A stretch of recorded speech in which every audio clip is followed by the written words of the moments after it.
నమస్తే, welcome to reflection news. నేను శర్మ.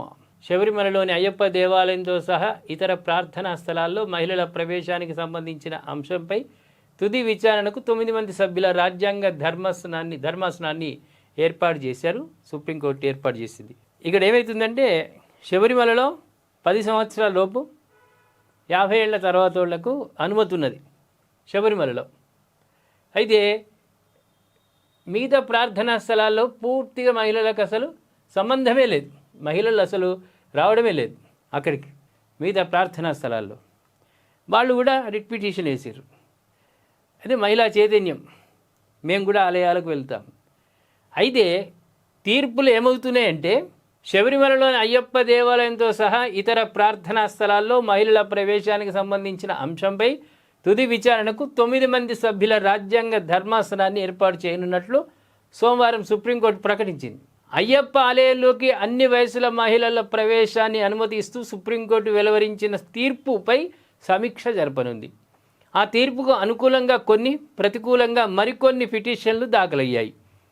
వీటన్నిటిపై విచారణకు 9 మంది సభ్యుల ధర్మాసనం ఏర్పాటు చేయనున్నట్లు ప్రధాన న్యాయమూర్తి జస్టిస్ సూర్యకాంత్ తెలిపారు.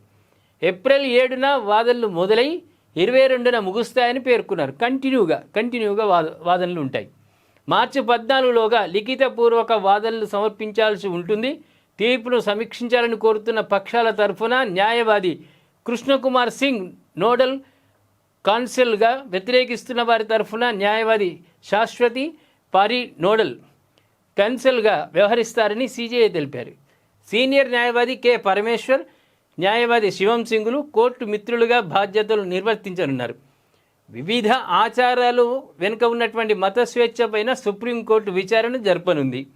శబరిమలలో 10 నుండి 50 ఏళ్ల వయసు ఉన్న మహిళలు ప్రవేశంపై ఆంక్షలు ఎత్తివేస్తూ 2018లో 4-1 అంటే నలుగురు, ఒకళ్ళు మెజార్టీ, ఈ నలుగురు ఓకే అన్నారు, ఒకళ్ళు కాదు అన్నారు. ఈ మెజార్టీతో 5 సభ్యుల రాజ్యాంగ ధర్మాసనం తీర్పిచ్చింది 10-50 అని.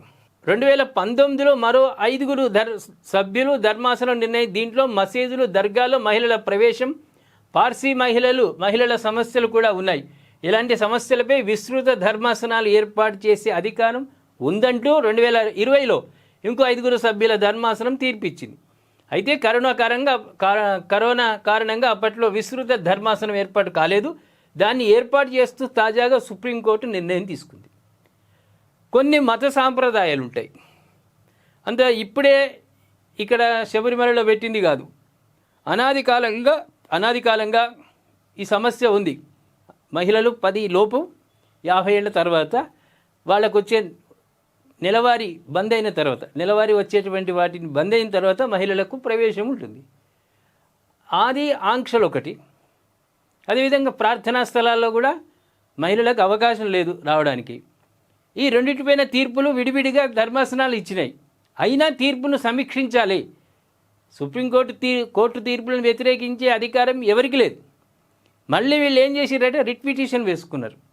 అయ్యా మళ్ళొక్కసారి సమీక్షించండి అనే ఉద్దేశంగా వీళ్ళందరూ కోరుతున్నారు. కాబట్టి కంటిన్యూగా రోజు వాదనలు విని తర్వాత తుది తీర్పు, ఫైనల్ తీర్పు అనేది సుప్రీంకోర్టు ఇవ్వడానికి అనుకూలత కోసం ఇలా రిట్ పిటిషన్లు వేయడం, నిజంగా మహిళలను వయసుతో సంబంధం లేకుండా ఆలయాల్లోకి ప్రవేశింపజేయడం. ముఖ్యంగా ఇది ఒక శబరిమల ఆలయమే ఉంది ప్రధానంగా ఆంక్షలు, వేరే చోట లేదు.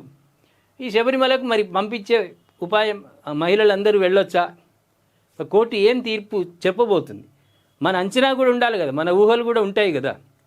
తీర్పుకు వ్యతిరేకం కాదు, వచ్చే తీర్పు అందరూ శిరసావహించాల్సిందే.